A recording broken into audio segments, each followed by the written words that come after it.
네, 매주 목요일 월요일 아침입니다. 월요일 아침 품격 있는 두 분과 만나는 품격 토론 시간입니다. 김영우 전 의원 나오셨습니다. 네, 안녕하세요.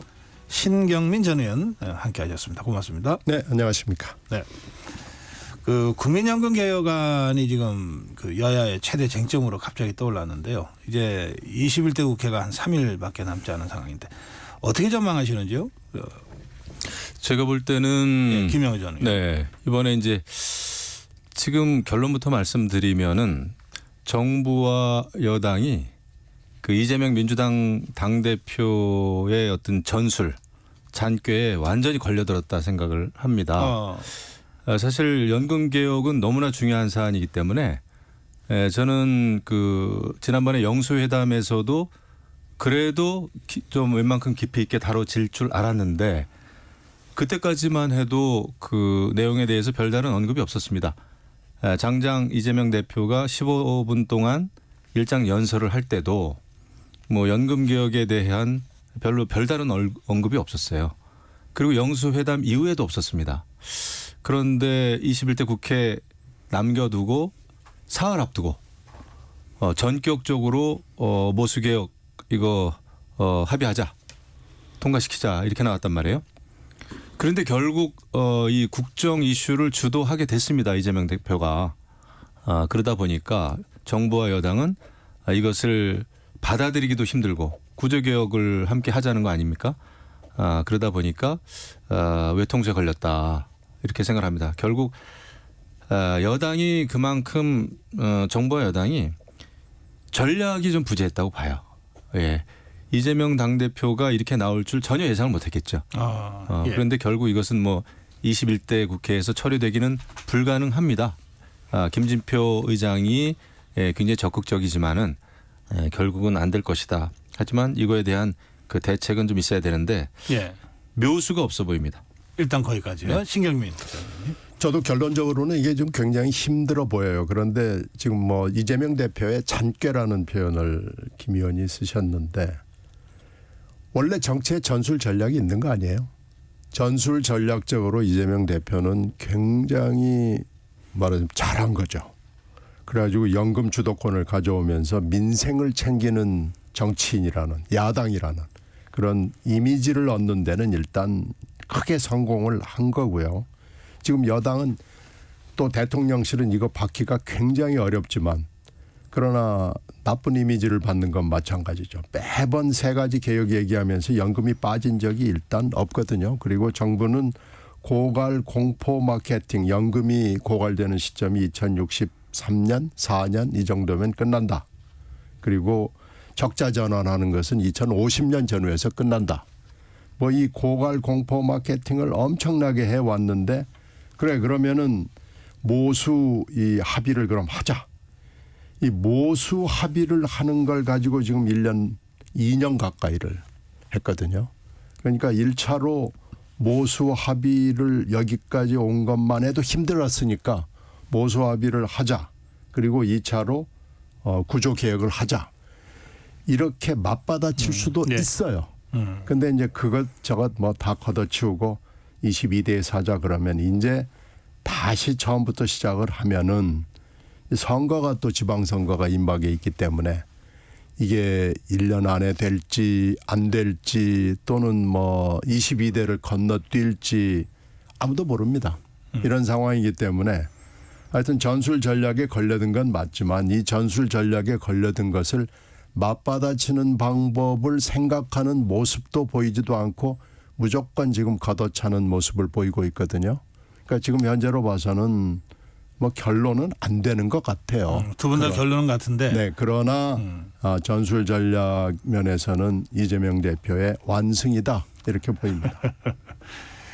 신경민 의원의 분석에 또 저 상당 동의하시는 것 같은데요. 그렇죠. 의원? 저하고 예. 뭐 비슷한 맥락의 말씀이에요. 사실 개혁 연금 개혁은 정말 국정 과제에서 굉장히 우선순위가 있었고 여태까지 강조를 해왔는데 21대 국회 막판에 굉장히 좋지 않은 모습을 보이게 됐습니다. 그리고 이재명 대표는 우리 뭐 예를 들면 민주당이 특검만 주장하는 이런 그 권력 투쟁만 하는 당이 아니다. 민생도 챙기고 나라 재정도 걱정한다라는 이미지를 일단은 주게 됐습니다.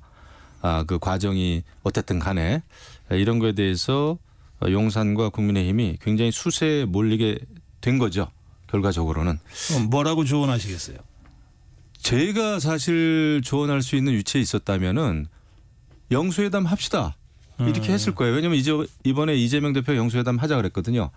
거기서 구조개혁의 중요성을 강조하면서 22대 국회 시작하자마자 국민연금개혁 특위 만들어가지고 구조개혁도 매달립시다. 6개월 안에 뭐 끝냅시다. 정도의 어떤 그 합의가 있으면 얼마나 좋겠어요. 그러니까 이것도 여야 합의에 의해서 하면은 정말 국민들도 박수를 칠 일인데 국회 막바지 21대 국회 막바지 사흘 남겨두고 딱 그냥 던진 거거든요. 이재명 대표가. 그러니까 그거에 대해서 얻어맞은 거죠. 정부와 여당은. 이런 때 좀 더 대승적인 결단을 해야 되는데 대승적인 결단도 전략은 있어야 됩니다. 신경민 의원님 어떤 조언하시겠어요? 저도 일단은 원포인트로 그러면은 만나자라고 해서 그러면 모수 개혁, 이 지금 보험료율하고 소득 제치율은 여기까지 와서 지금 합의를 이룬 거거든요. 13%하고 44%라는 숫자에 대해서는 합의를 이룬 것이나 마찬가지 상황이 됐거든요. 그러면 이건 합의한 걸로 간주하고 그다음에 지난번에 보건복지부가 내놓은 24대 개혁안이 있습니다. 24대 개혁안이 너무 백화점식으로 나열이 됐다고 해서 그 당시에는 굉장히 비판을 많이 받았는데 그러면 24대 개혁안을 놓고 22대에 구성이 될 연금개혁 특위는 그러면은 이 24대 개혁안을 위주로 해서 2차 개혁을 하자. 이러면은 21대의 의결까지는 못하더라도 뭐 의결에 준하는 상황을 만들 수 있거든요.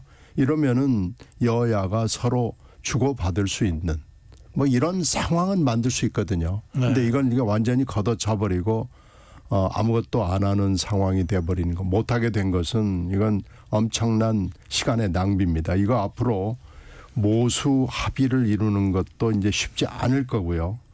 또 하나는 구조개혁에만 매달릴 수 있는 굉장히 좋은 기회를 차버리게 된 거예요. 그러니까 이것은 전술 전략이 너무 없는 겁니다. 두 분이 그 정부 여당에 대해서 조언하는 내용도 뭐 비슷하네요.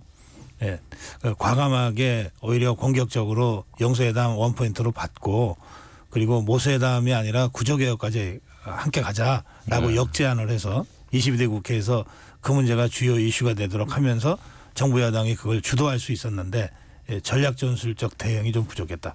두 분 다 그렇게 생각하시는 것 같습니다. 예. 자, 다음 주제는 이제 역시 내일 표결이 있을 특검 재의결인데요. 지금 상황을 우리 신경림 의원님은 어떻게 지금 전망하고 계십니까? 지금 그 사이에 뭐 3분 국힘당 의원들이 반대를 하다가 최재형 의원이 가세를 해서 4분이 됐어요.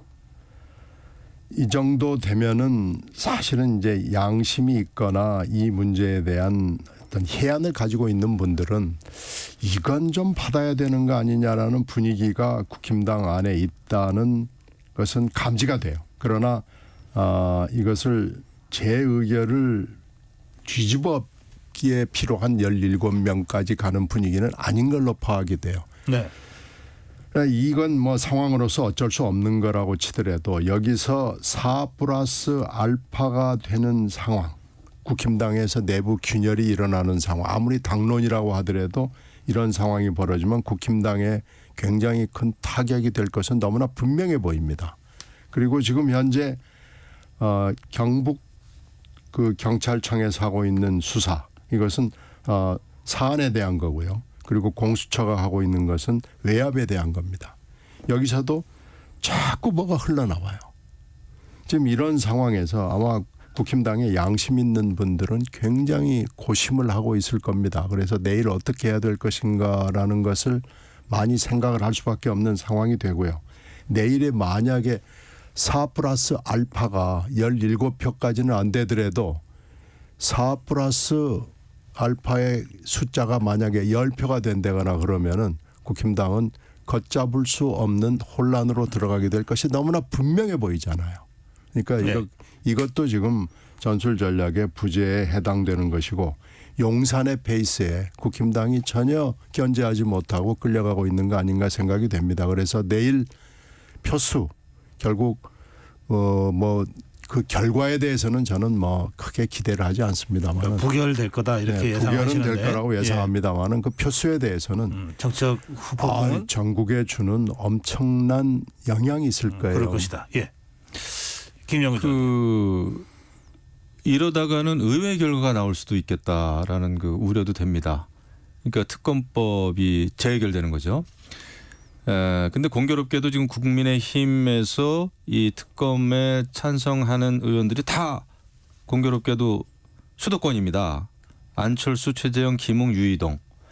그러니까 사실 수도권에서 지난번에 총선 때 출마했다가 낙선했거나 뭐 안철수 의원은 뭐 당선이 됐지만은 이 최상병 그 사건, 이 사건이 가지고 왔던 엄청난 충격이 있었어요. 이종섭 국방부 장관이 호주 대사로 임명되고 다시 들어오고 이런 과정에서 그러니까 그런 그 민심이 이 수도권 출마 또 수도권 정치인들에게는 상당히 충격이 있는 것만큼 사실입니다. 특별하게.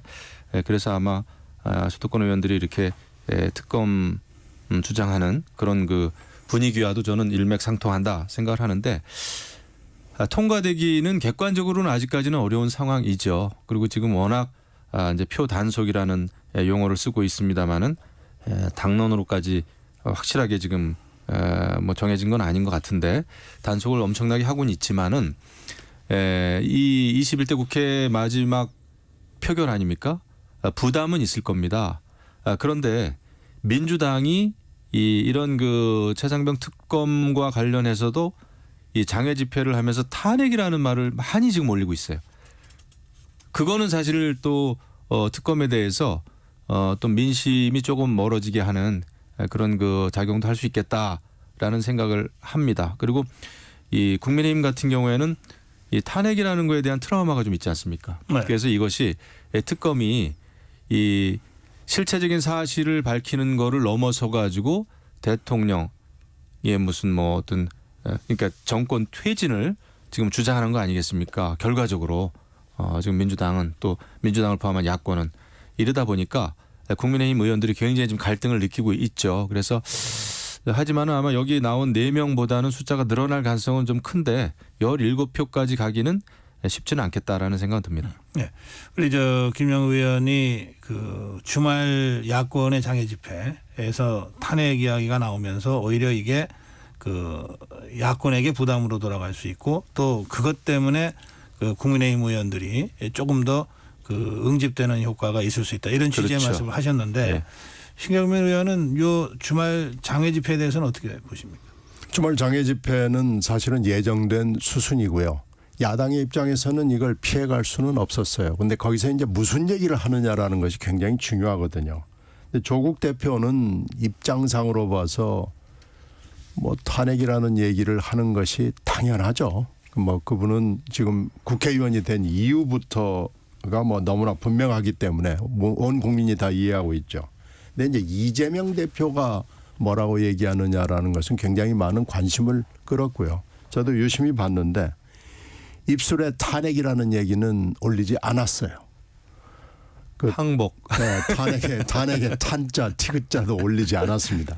근데 이재명 이제 대표의 발언은 이렇게 돼 있죠. 국민의 힘으로 그들을 네. 억압해서 항복시켜야 한다. 그래서 이게 이제 뭐 여러 가지 의미로 해석이 되고 사실상 탄핵을 얘기한 거나 똑같다. 마찬가지다. 뭐 이렇게 해석하는 분들도 있고 탄핵이라는 얘기를 직접적으로 언급하지 않았다. 또 이렇게 해석하는 분들도 있고 그래요. 근데 이제 저는 개인적으로는 조금 좀 세게 얘기한 건 맞아요. 근데 하여튼 탄핵이라는 단어를 피하기 위해서 엄청 노력을 했다라는 것은 인정을 해 줄 수밖에 없지 않나라고 생각하고요. 그래서 그런 것을 염두에 두고 지금 이 집회를 했고 이 집회의 결과는 이제 해석은 이제 뭐 여러 사람들이 다 다르죠. 그래서 이게 분명히 국힘당 의원들의 일부한테는 표를 결정하는데 내일 하여튼 표를 결정하는데 영향을 줄 수는 있을 거예요. 그러나 네.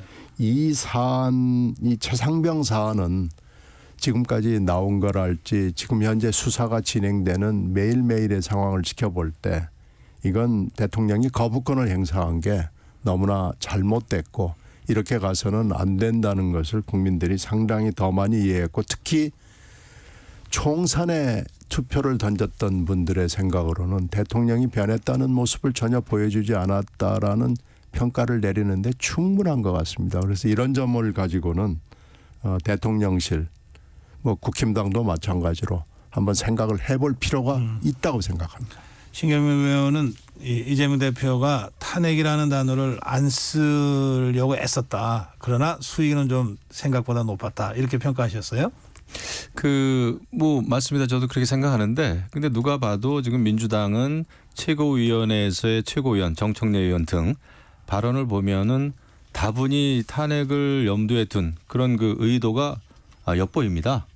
그걸 아마 부인하기는 좀 어려울 것 같아요.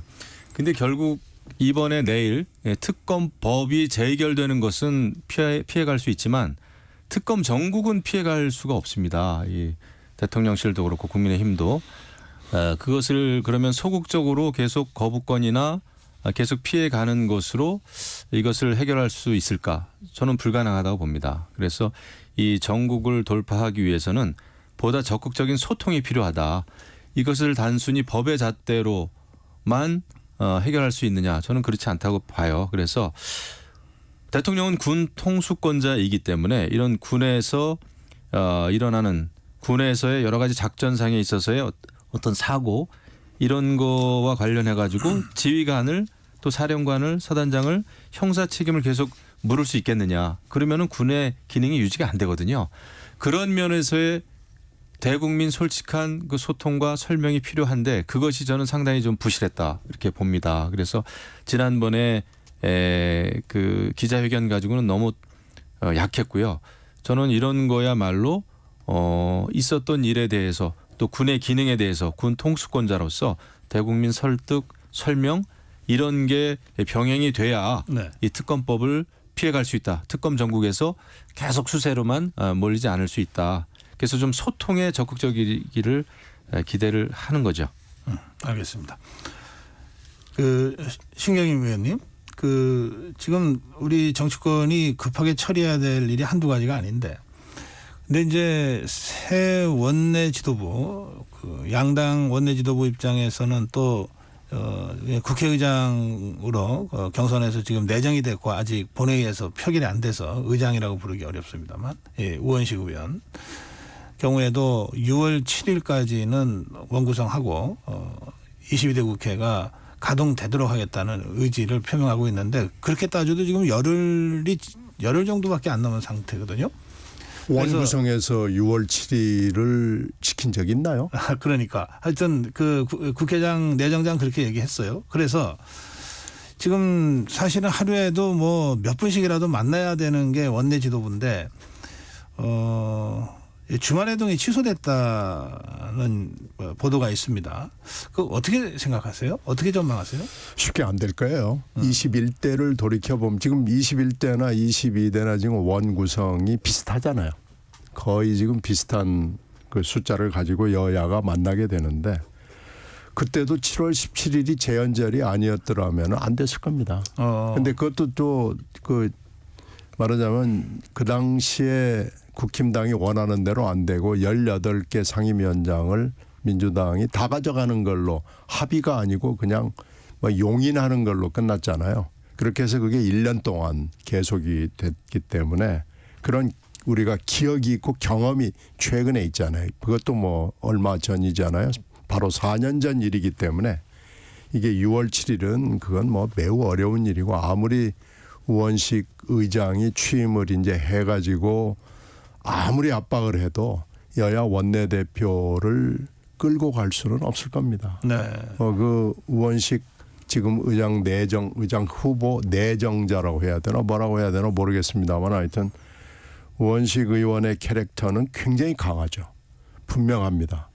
그리고 뭐 저도 좀 듣고 의외로 생각하는데 장동혁 의원 같은 이한테 이걸 물어봤어요. 누가 되기를 원했느냐 그랬더니 추미애 후보가 되기를 원했다는 답변을 하시더라고요. 그래서 그런 걸로 봐서는 우원식 의원의 그 성격을 그렇게 파악하고 있구나. 그리고 추미애 후보가 의장이 됐더라면 오히려 국힘당한테 유리한 국면이 될 수도 있다라고 보는구나라는 것을 알 수가 있었는데요. 일단 이렇게 가면은 7월 17일 재연절이 하나의 데드라인이 될 수 있겠죠. 21대처럼. 그것도 합의라기보다는 뭐 이상한 형태, 용인 비슷한 일이 또 다시 되풀이될 수도 있고요. 네. 만약에 미국식으로 승자 독식으로 간다 그러면은 선거가 그때는 서울시장, 부산시장 선거가 있었기 때문에 그 1년 후에 풀어졌어요. 그때 민주당이 서울, 부산시장을 다 놓치면서 그나마 그게 국회에 영향을 주었는데 지금은 이제 내년에 그런 선거도 없단 말이에요.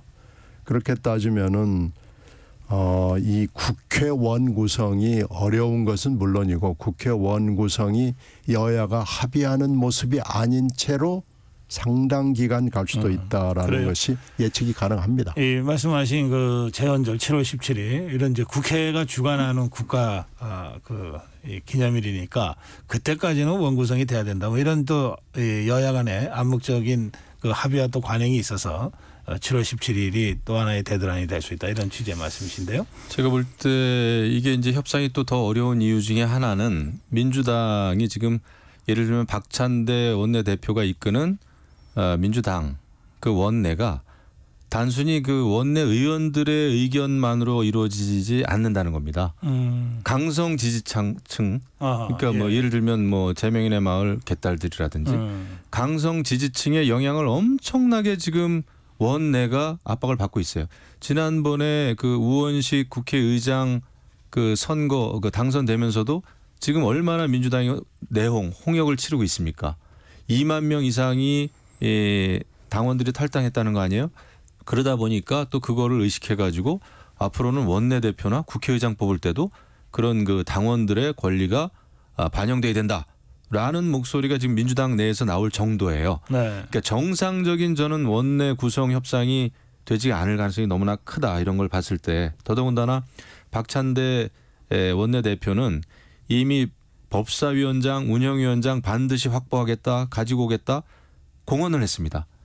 이런 상황에서 원 구성이 쉬울 것인가 저는 굉장히 어렵다고 보고 더더군다나 이것이 지금 이재명 대표는 문재인 정부 항복시켜야 된다라는 말을 할 정도로 지금 강대강으로 치닫고 있는데 이런 상황에서 원 구성 저는 굉장히 시간 오래 걸릴 것 같아요. 그런데 4년 전처럼 국민의힘이 그럼 다 가져가라 이렇게 포기할 가능성은 어느 정도 있다고 보세요? 저는 그 가능성은 없다고 봅니다. 전혀 그때 없다. 사실 예. 그렇게 해놓고도 많은 후회가 있었어요. 그러니까 그 가능성은 전혀 예, 그 없다. 가능성은 없고 그럼 어떻게든 협상은 진행이 될 건데 쉽게 타결되지는 않을 거다. 어렵겠죠. 지금 우리 김영 의원이 말씀하신 그 강성 지지층의 변수 있잖아요.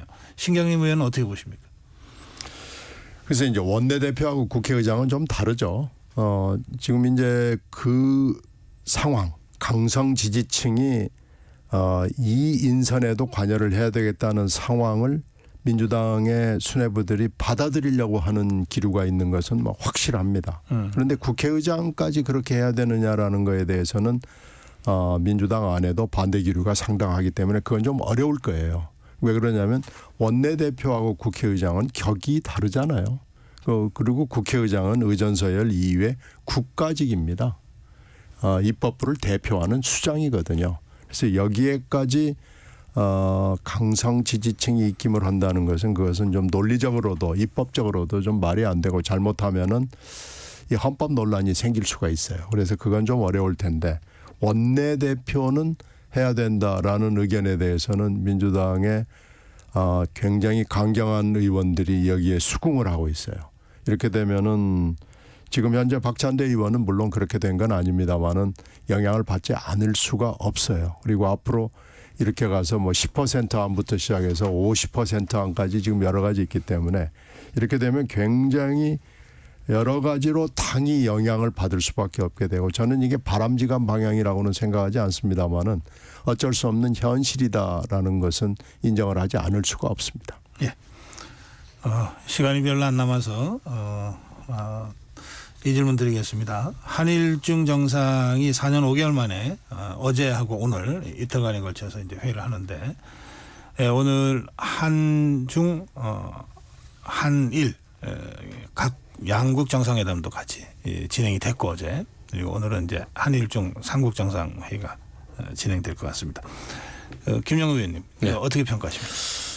뭐 4년 5개월 만에 뭐 잘한 거죠. 앞으로 더 자주 하면 좋겠고 외교, 국방뿐만 아니라 이제 경제적인 면에서도 워낙 현안들이 많으니까요. 좋다고 보는데 제가 주목하는 것은 이제 한중 관계입니다. 외교, 국방 2+2 회의를 이제 오는 6월에 첫 회의를 하겠다 이렇게 네. 이제 합의를 했더군요. 뭐 좋습니다. 근데 자칫 외교 국방 2+2 회의는 뭐 하는 나라가 몇 나라 안 되죠. 그렇죠. 우리가 미국 그다음에 호주하고 하고 있어요. 예.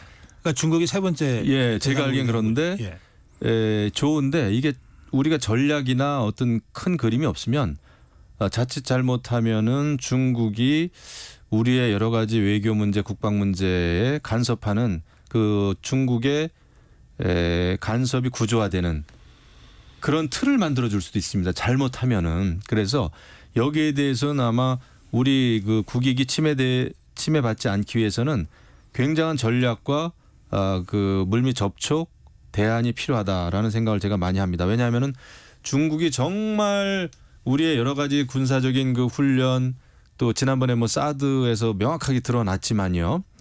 우리의 그 대북 그다음에 여러 가지 그 국방 관련한 이슈에 대해서 간섭을 하려고 하는 그런 게 농후하거든요. 네. 그래서 이런 거에 대해서는 대응은 필요한데 어쨌거나 이번에 한일 중 그런 그 3자 정상회담 한 건 잘한 것인데 앞으로 이것이 긍정적인 방향으로 네. 가기 위해서는 정말 밑그림 잘 그려야 된다 생각을 합니다. 신경림 의원. 그래서 이번에 일단 4년 5개월 만이 이게 뭐 대단히 큰 의미가 있는 건 맞아요. 근데 이제 지금 현재 시진핑 독점적인 권력을 유지하고 있기 때문에 이게 시진핑이 빠진 것이 처음부터 이게 지금 MB 때부터 용인이 돼가지고 한중일, 한일중 뭐 이렇게 만나는 것이 역시 한계는 너무 분명한 처음부터 있었고요. 네. 뭐 2+2는 말씀을 해 주셨으니까 이번에 라인 사태에 대해서 조금 더 강한 얘기가 나왔으면 좋았을 텐데 이게 좀 아쉽습니다. 이 정도로 그냥 용인해 버리는 식으로 가버리는 것은 좀 우리나라 정상으로서는 맞지 않는 태도를 보인 거고요. 이번에 특히 제가 주목하는 것은 한중 정상회담 특히 시진핑의 한국 방문 차례가 된 지가 너무나 오래되고 우리 정상들은 너무나 여러 번 갔어요. 그러니까 이번에 만약에 우리 정상이 가더라도 다음에 APEC에서는 예. 저쪽 정상이 왔으면 좋겠습니다. 예, 오늘 본격 토론 여기서 마무리해야 되겠습니다. 김영우 전 의원 그리고 신경민 전 의원과 함께했습니다. 다음 주 월요일 날 두 분 다시 뵙겠습니다. 고맙습니다. 네, 고맙습니다. 감사합니다. 네, 정격 시사 2부 여기서 마치겠습니다. 잠시 후 3부가 이어집니다.